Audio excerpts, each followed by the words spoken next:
What's up, everybody? CP and SJ with you once again for another week of Every Day We're Covering, where we talk the world of sports, have a little fun with you, and hopefully give you some good ideas on some great plays to make along the way.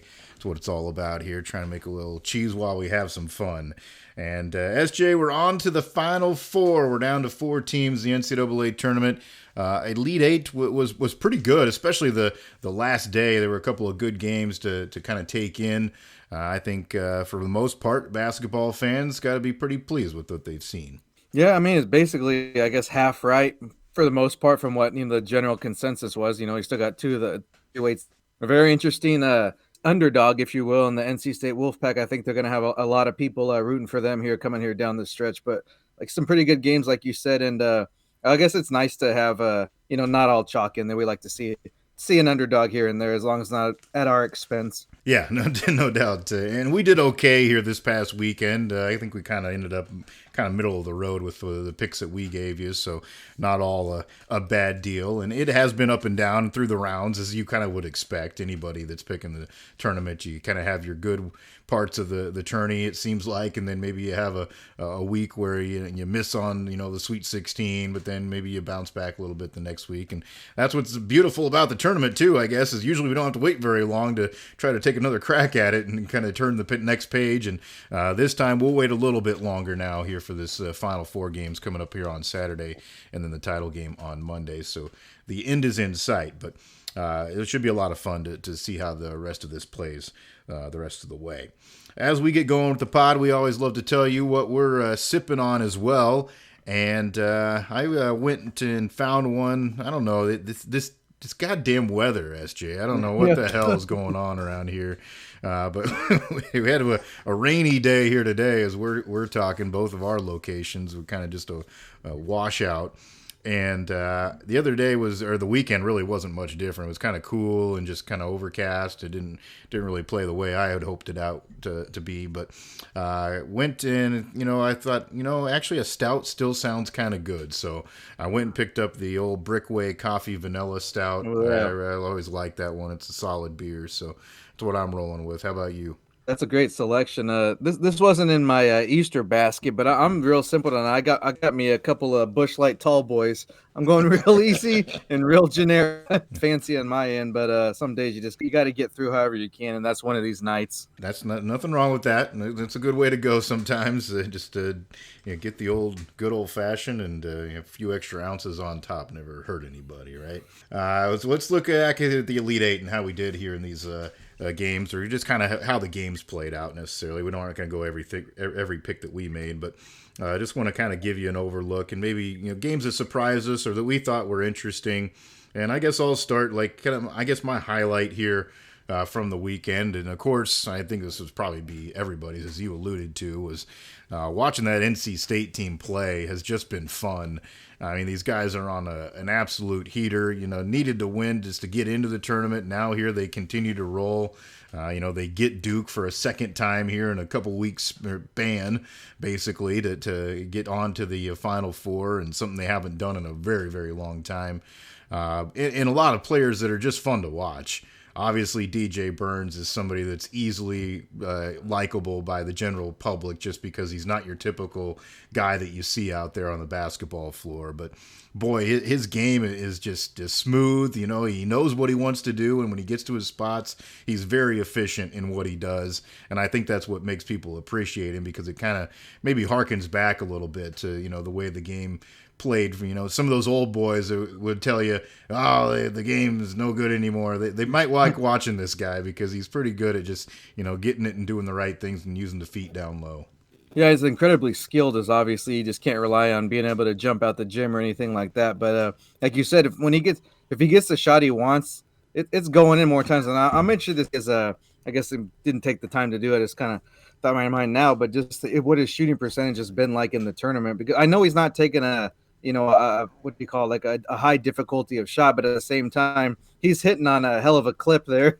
Yeah. Because when he turn around with that little lefty hook, it's beautiful. It's all net. That's a hell of a shot. You ain't stopping that. That was obviously, fun to watch, like you said. And then one of the things that kind of was more of a downer? What was we touched on that. What was just the injury to Houston kind of Yeah. how that derailed their run there, and I would have liked to see what they could have done at full strength because it was of course they would end up meeting the aforementioned Wolfpack, but still that was kind of a little bit of a letdown. But I was glad to see Tennessee taking care of business. That was a highlight of my weekend as well. Yeah, it was an interesting round of basketball. A little bit more disappointing, I guess, from my perspective, the night before, just because you would have liked to see a little bit more competition in those other two games. Obviously, what UConn did is just almost mind blowing. Like how you play a game where a half where the announcers, you come back and they're kind of breaking down, well, Illinois really probably could have a lead in this game. They missed a lot of layups in that first half. They did play fairly well, kind of the pace that they needed to. And then they come out in the second half and it's like all bets were off and UConn just decided, nah, we're done pissing around with this. And a 30-0 run in any game, no matter what team is playing who, is pretty unheard of. And UConn just continues to prove, why they're such a tough team, and it really looks like everybody else is fighting to try to match them. Obviously, I think the general consensus is that Purdue's maybe the only team that can give them that fight, and I think we'd like to see that. But boy, the way UConn put the pedal down was really impressive. Yeah, with any sort of confidence, you can't really pick against. But at the same time, we see wacky stuff in this tournament, so there's always a chance. Who knows? As they say, you're telling me there's a chance. So it's not impossible, but it looks very highly unlikely that they're gonna, at least being down to the wire. Because, like you said, at halftime, it was a game. But I mean, 30, that's like hard to do in like junior high or, or just like, when you're like the tallest kid on whoever's got the tallest kid on the team and, fifth grade is just, banking, hitting layup after layup after layup. It's hard to score 30 points in a game like that, let alone a NCAA tournament. That's it's got to be some kind of a record, I would assume. Yeah, I would really think so. And it also shows just kind of like how much of a rhythm that team can get in when they get hot. It just seems like everything goes their way. The balls bounce their way. They're moving the ball down the floor in transition great. They start knocking down the threes because they've got multiple guys that can do that too. And then Klingon, same. He's kind of the same way as any other big man. You get him in the right spot, and he's pretty much gonna get a bucket down. So, they're really tough. The other game that we haven't talked about that I will say I was super frustrated watching part of that Clemson Alabama contest was like, kids, shoot your damn free throws. Learn how to shoot your free throws, because that first half, if they would have made half of what they did, they would have still been in much better position to try to control that game. And then they got in their own foul trouble later. And, it's one of those things where it's like, they had so many opportunities to make short shots and free throws that as a fan, if I was a fan of that team, it would be really, really hard to watch and swallow that one, because you hate to play that way. Yeah, we've seen that happen in a couple instances in this tournament. Not to bring up bad memories, but Illinois got away with it, but they did not. They even shot. They kind of carried over into their game against Connecticut in the first half. Even though they were close, they shot horribly from the free throw line. And you just think about giving away points like that, especially in a close game on Thursday night, and then again when. I mean, if you have a lead, who knows what happens coming out of the second half there. So and if they would have shot even 50 or 60%. You're not asking to, not miss a single free throw, but I mean, teams are, hitting 3 of 10, something like that, 4 of 12. It's just like, that's kind of a little bit extreme there. And you're not going to win many games doing that. Even, I guess you'd have to be at the level of a Connecticut to maybe get away with it. But other than that, it's, you're not going to get with it for at least not in long stretches, maybe a game here or there. Yeah. Well, in some of these games too, it's like, I'm not even asking a lot here. Like, shoot 50% for God's sakes. Right. Like that's terrible. Like, I mean, it used to be like if your team was shooting, 50% as a squad, like during a regular season game, you'd be pissed. But Right. getting a tournament game, it's like, man, this is just you can't do that. So I don't know. It seems to be a trend. We'll hope it turns around at some point, but I don't know if it's the stage or just the game, the way it's changed. And obviously guys are not encouraged to shoot from that distance anymore in the regular part of the games. Maybe that's why they're worse at it when they stand at the free throw line. I don't know, but I think it's definitely a bad trend for sure. So that does set up our final four games, though, that we'll have coming up here this next Saturday. As, of course, we'll have UConn getting a chance to take on Alabama. And then the other contest will have Purdue and NC State. Purdue-NC State will be the first tip-off, by the way, if you're looking at times. That'll be a 5:09 game here Central, and then 7:49 is the tip for the late game between the Huskies and the Tide. And the lines I'm seeing right now here early, SJ, obviously what we're going to do is kind of just take a look at the games, give you an indication of what we think might happen. We'll talk about our plays in another video for you later on this week when we get closer. But right now, Purdue, an 8.5-point favorite I'm seeing, and the line or the over-under line at 146 there for that game. With NC State. So, you said this before we even got started. NC State getting no love still. That's kind of been the way it has been for them all along. And obviously they've proved people wrong. So, who's to say that they can't stay at least a little close here again? Yeah, it's real, tempting to pick them just even straight up, just how they. Well, I don't even remember when their last loss was, a couple months ago, I'm guessing, or a month and a half ago. So at least, but that 9 or the 8.5 that you mentioned is real. Initial thoughts. That's something they're really going to take a look at. As far as a winner, you probably still got to lean the Purdue side, just because they've about the big guy down low, but he's going to be giving up a significant height advantage here in this next matchup. So that will be something to watch too, if he's able to kind of get him going and maybe use some of that finesse to maybe get Edey in foul trouble, and then we got a whole new ball game. Yeah, that is going to be a really fun matchup to watch, certainly just between two guys alone. But then, obviously, the way that those teams play around those guys, too, it maybe changes things a little bit when they've got somebody that can at least maybe match them a touch. Because sometimes it's like they're playing against nobody that can stop them down there. So this is maybe a little bit different this time. Well, I mean, how many teams even have a center anymore, period? Yeah. So when two teams have, at least one a pseudo center and the other team's got a pure center, I mean, it's kind of an interesting development, especially defensively, because you're just not really used to game planning for that type of player anymore. Yeah, well, yeah. I mean, it's so common now. Most teams play 5-out offense. You don't even have somebody that posts up a lot of times. So, yeah, it's definitely a unique situation for that game. So that'll be interesting to keep an eye on. I'm with you. I still think Purdue, they've overcome every opportunity somebody's had to get at them a little bit. Tennessee hung around. Connect kind of played out of his mind to help them hang in that game for a while. But Purdue keeps winning, and I think they are on a bit of a mission. So you would think that this is probably where the dream run ends here for NC State, but they've proven everybody wrong up until this point. They have like 9 lives. They got about 35. They just keep coming back from doing the Undertaker, sitting up in the coffin. It won't go away. Yeah, maybe Kevin Keats is going to do his best Jim Valvano impersonation here. Running around the floor. So the other game, UConn Alabama. Right now, UConn 11.5-point favorite, which is damn impressive. Just to see that line in a Final Four game is I would be interested to know when a line started in double digits in a Final Four game last, because it probably hasn't been for a while. But 161.5 is the over/under number, so that's a pretty big number there. Yeah.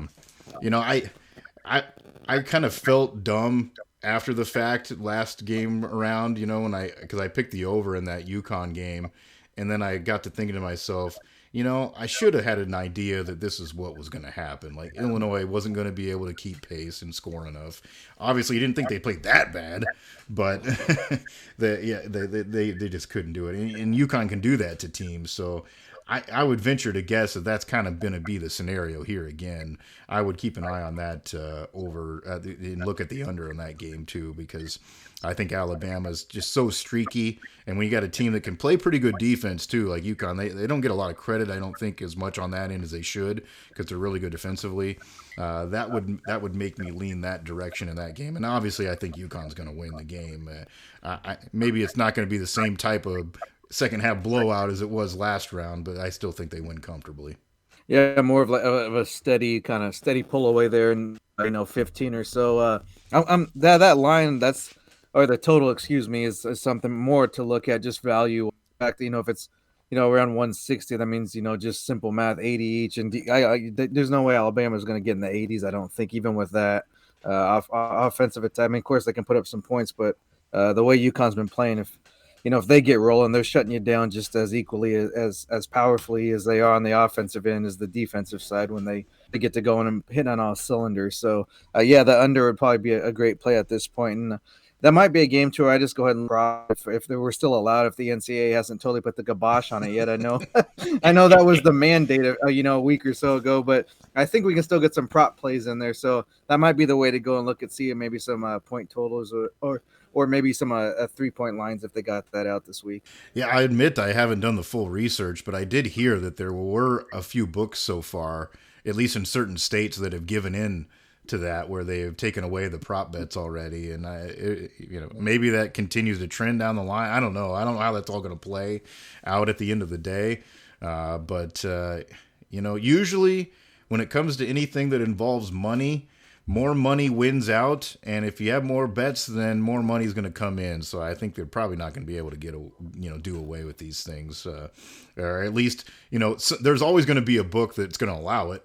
Is what my kind of thought is. If you're not going to do it, we're going to do it. We're going to take the money. So then everybody just switches to that if that's what they want to do. So yeah, it's kind of one of those things where the box has already been open. I don't think you're turning and closed now. Yeah, it's always interesting the battles they pick to fight there. So got plenty of other issues to clean up before you worry about that, I think. And I get that there's been a few, I guess, more notorious, for lack of a better term, of I don't even want to call it a scandal, of I guess, issues that have popped up here in the last few weeks here with players kind of going the prop thing, and talks about Porter in the NBA, but I don't know, there still seem isolated incidents, and it's always kind of like the knee-jerk reaction is kind of where NCAA just has made their living, and they continue to do so with I guess it's just no regard for public image in their minds, and it's another punchline for them. We kind of run out of space on the notepad there of the jokes NCAA has given us over the years.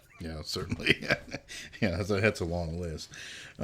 So that's kind of our peek into what's going on with those games. Like we said, we'll do another little vid for you on the YouTube channel that we'll post on socials as well later in the week, giving you our exact plays here for those games this weekend. But I think we probably gave you a pretty good indicator of what we're looking at there. And then, of course, we'll turn around and take a look at that championship game, too, once it gets to that point. I would think that it's, seems very likely that UConn and Purdue will be the teams that match up in that game. And I think that's what people kind of want to see. Now, obviously, like you said, a lot of America's on NC State's side because it's fun to root for the underdog and a team that's on a heating run, and it has some fun players to watch. But throughout the season, if there were two teams that were probably, the most consistent and the most impressive as number ones throughout the year, these are the two in Purdue and UConn that you would have expected to possibly get to this point. The other one maybe would you get put in that conversation was Houston, but obviously we talked about unfortunate break for them to have that chance. But it would be fun. It'd be fun to see those teams play, just because I think they could throw some punches back and forth at each other. Obviously, Edey's, a game changer inside for the way that Purdue can play. And you never know when that kind of switch is going to flip. It's so easy to look at what UConn's been doing and just continue to say that they're going to roll everybody that they played. When you have a 30-point lead against every team you played in the tournament so far, it's pretty easy to think that. But they, when you get in a little bit more of a tested battle, then it could maybe go a different way. But I do certainly think it's UConn's tournament to lose the way that they look right now. That's kind of my initial opinion of this Final Four. Well, there's never know if he's going to pop up, and not just any of the teams, UConn included. So that's always something to watch. So fortunes can change very fast, as we've seen in Houston's case, and they're not alone. A few other teams in the tournament. One, just I guess, I guess a small monetary wish would want Purdue to take it all. That would give me maybe a little bit of extra coin in my pocket. But outside of that, I'm hoping for good games again. I'm just kind of here to be entertained and want to watch. And of course, we have the plays here and there, but I'd like to see some competitive basketball. And I know that's not. There's no ever a guarantee of that, no matter what level or what sport we're talking about. But I guess that's just my little perfect world scenario would be competitive games, and I'd love to see NC State, if they're gonna win, just win the whole damn thing. Like that'd be so great. But I get it happens and people get blown up. But God, that was really disappointing, that Illinois Connecticut, just how that, because it had a lot of promise. It was a great first half, and just especially with one game on, it's really hard to keep sitting there when you don't really care who wins in the end, and it's not a competitive game. It's kind of a downer because we're almost at the end of basketball season, so it'd be nice to finish on a good note. Yeah, everybody wants to see some good quality competition. Yeah, especially like you said, we know have a dog in the fight. You want it to be some good games. So we'll see how it plays out, and obviously it'll be fun kind of seeing all the different hoopla that goes on during the week up until that point as well. I'm sure we'll get a couple good sound bites along the way. There are some changes going on in the world of basketball as far as some coaching moves as well. Kind of a flurry of activity actually here today as we record. One of them that I wanted to bring up might not be that interesting to folks on a larger scale, but it is interesting a little bit, I think, here in the Midwest because he's a guy that people know a little bit in a program that has had quite a bit of success with the coach that just left. Obviously, Darren DeVries moved on to West Virginia from Drake, so they were looking for a new guy. We kind of talked about that's a hard place to find a guy to come in and keep that kind of winning culture. I think Drake probably took a pretty good stab at trying to do that. They got Ben McCollum to come up from Northwest Missouri State, and pretty easy to figure out the kind of success that he's had there, winning multiple back-to-back national championships.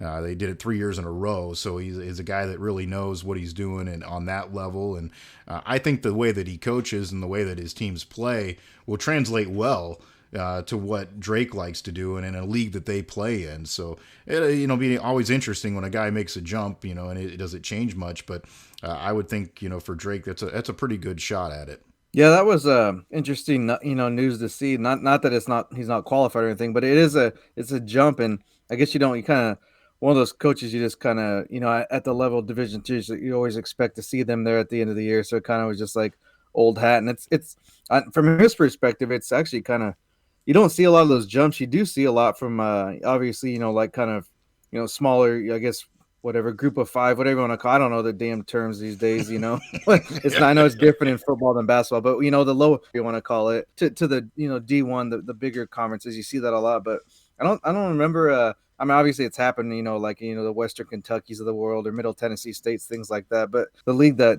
Drake's in, you don't see, most of them have been known names or kind of hired from the inside within that conference of, groomed an assistant or, kind of just steps into that role. So a lot of positives going from that lower level up to the, Division I ranks, but also there's got to be some interesting challenges, especially with transfer portal and just other rules that are in play these days. Yeah, certainly it is a different beast once you get to that point. We have a local kid here, and Ryan Hawkins, that had some success. He played at Northwest Missouri State for 4 years before he went on, and then played one season at Creighton before he's been playing some professional ball at the G League and overseas level. And I saw him make a comment today, that he was very supportive, obviously thought that it was a good move for Drake. So we'll see. It'll be fun to see how he translates there on that front. I did see a couple of other notes real quick too here today. The folks there at Oklahoma State had hired Lutz over from Western Kentucky. They just made the NCAA tournament for the first time in forever. Obviously, Okie State, one of those places that has a good history of a decent basketball program. You know, they've had some really good years in the past. They really got the got the rear end shaft from the NCAA here a few years ago when everybody else kind of slap on a wrist. They were the ones that kind of unfortunately took some big lumps because of the way that the rulings came down and all that investigation stuff. But they're trying to bounce back from that, so they've got some work to do. Be interesting to see if they ever get back on track again, because it is a place where we know people can win if you get in the right mood. The other one that I thought was really interesting, Andy Enfield. Remember old Dunk Slob City or whatever back at Florida Gulf Coast. He went to USC, and apparently SMU is now a more attractive place to go. He's leaving and going to SMU and taking their open position. Obviously, they're making transitions themselves into a new league as well. So maybe that's what made that a little bit more attractive. But the whole world of everything, whether it be NIL and money flowing around, I think has changed the game in a lot of ways. And that was one that would probably be something to look at, that it has had an impact. That was kind of my initial thought was when I saw it was official, because it'd been kind of whispered about, and there's some rumors out there that he might be looking at this option, or they were at least pursuing him. And I mean, just comparing the schools on the surface, obviously you would think that you'd be in a better spot, especially joining one of the conferences that looks like they're here to stay, at least between Big Ten. On the surface, nothing really made sense to it. So to me, it cast more one of those working relationships type of deals. Of not just there's something behind the scenes, or maybe he wanted an extension or a new contract, and they weren't willing to kind of talk about that, or they didn't come to an agreement to stay there long term. So I mean, you think he was in a better spot, but it's not always what it seems, as we've find out in a lot of these cases, of course, unless you never know exactly what happened. But to me, just kind of putting two and two together makes you think it's more something off the court, or administrative, than it is for the actual job itself, and just that position of being the head basketball coach. There's more to it than just that, it would seem like, at least. Yeah, and that's true. And he certainly hadn't had the type of success that he wanted to have there. So maybe that was, part of it too. He's been maybe getting some pressure already breathing down his neck. But I do find it very interesting that now that we've had all this, crazy alignment stuff that happened, and those two schools being, the ones that kind of made that initial jump that led to the Pac-12 just exploding. Now they've had two of their major coaches decide, we don't want to do this anymore. With the Chip Kelly thing, and now with Enfield. So it's interesting. Maybe that has something to do with it too. In the back of their mind, they're like, do we really want to be here traveling across? And basketball's worse. Football probably you could deal with a little bit easier, but basketball, that might not be so fun for those guys when they're flying across the country. Probably making week-long trips just to stay somewhere to play on a Wednesday, Saturday type of deal where you're gone for weeks at a time. Maybe that makes that less attractive. Yeah, it's obviously, I'm sure it could factor in certain cases. Like we said, it's got to be something other than just how can recruiting we've talked about this before, but like you would think to recruit to, and they've got decent enough history in any sport. They're always kind of in the mix, and when it comes to everything, it doesn't matter what we're talking about here. So that's why it just got to be a below the surface thing. And yeah, I can imagine it's not that they're traveling on the rickety old bus or the airplane that's duct taped together, but at the same time it's you're crossing different time zones, and it's I'm not much of a a fly guy, so maybe that's I don't care for the airplanes too much, and go when I have to, so maybe that's sort of factoring for me. But yeah, I can imagine that that's got to be something that's at least considered at the minimum. Yeah, it would take a toll on you for sure. One other topic I did want to bring up here that I just thought was interesting. I had a buddy here today actually send out a message to me and another guy. We're all guys that have been, in the sports media together as we kind of talk about just random topics sometimes. And he brought up today because me and one of the other kids are both fans of Iowa State. So he posed it as a question, as a Cyclone fan, will you ever get excited about a high school recruit again, or are you just going to assume that in a year or two they're going to be gone, or something maybe different happens along the way? It's interesting because it certainly we've talked a little bit about this, but it certainly has changed. Just the way that you think about recruiting and the way that you think about how your team is put together, and just I guess how fans are fans, because you used to grow up with these guys. You watched them be from a freshman to a senior at a lot of places, like these Midwest schools where they'd stay there and improve and be part of the culture. Now it's pretty obvious that, if the guys aren't getting the playing time that they want, they're pretty quick to go somewhere else and do that. And I don't blame them. I don't blame those guys if they make that choice at all.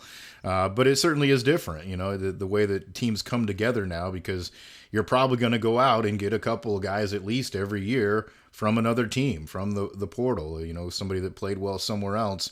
And I think the biggest thing for me, as far as the high school recruit standpoint is concerned, is it's just not going to be as exciting anymore, because there's not the importance on getting those guys anymore.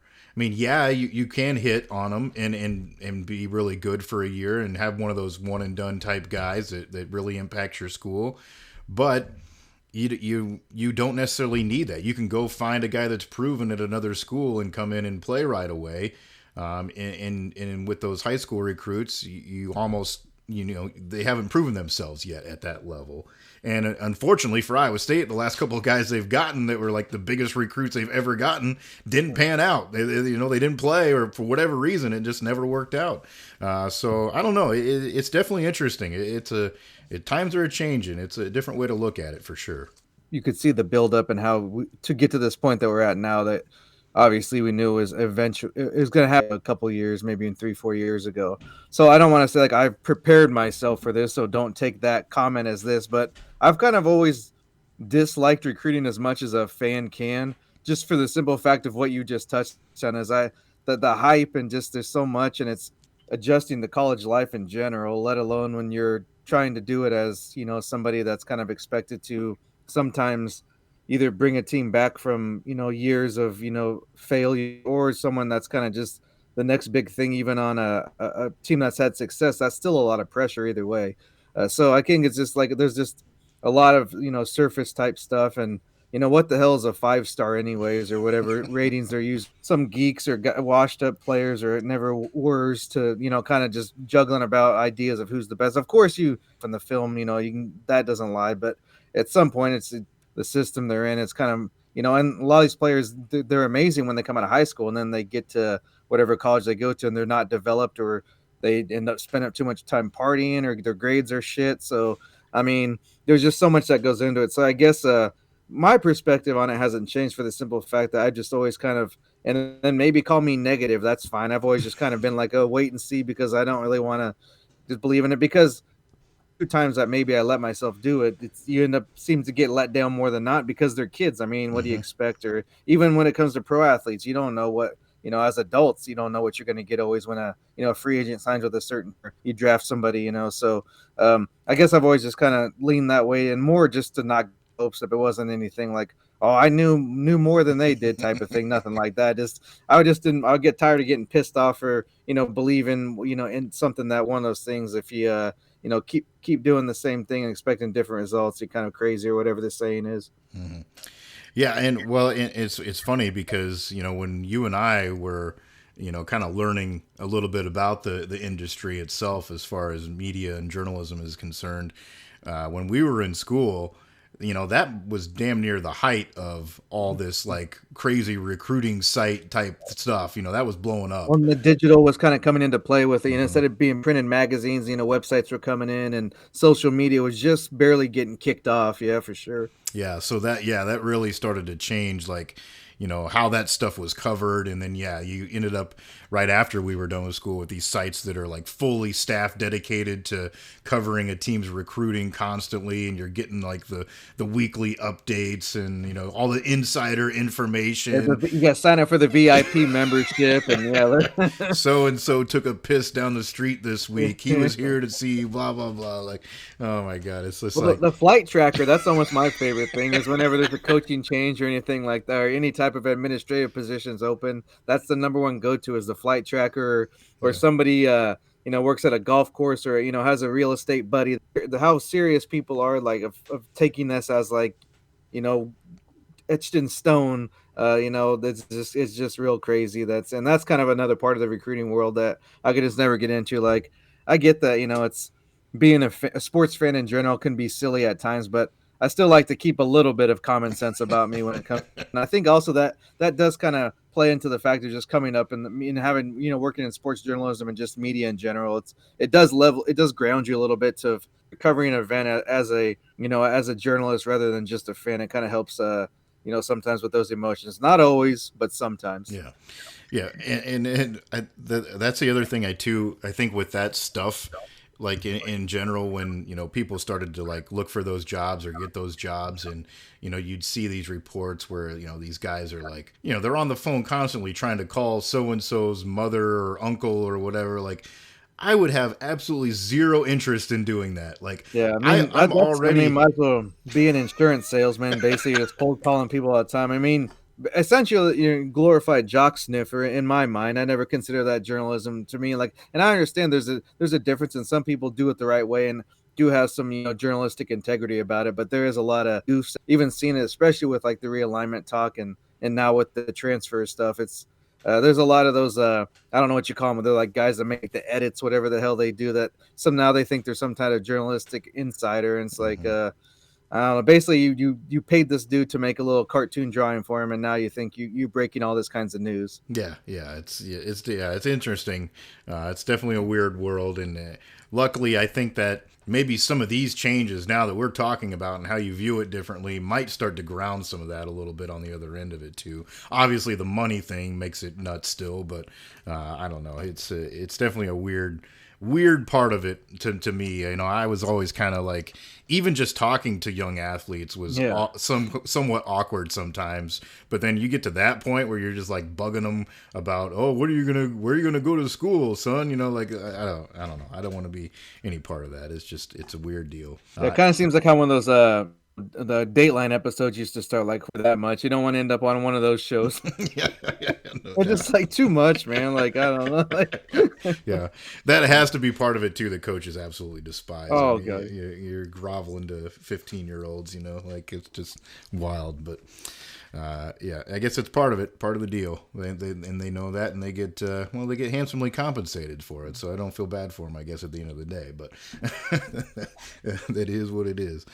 That's I don't know. That's kind of what I had on my docket here for this time around. Obviously, we'll get amped up here for basketball this weekend, and we'll get you that video out about our picks and our plays, and we hope that you keep following along.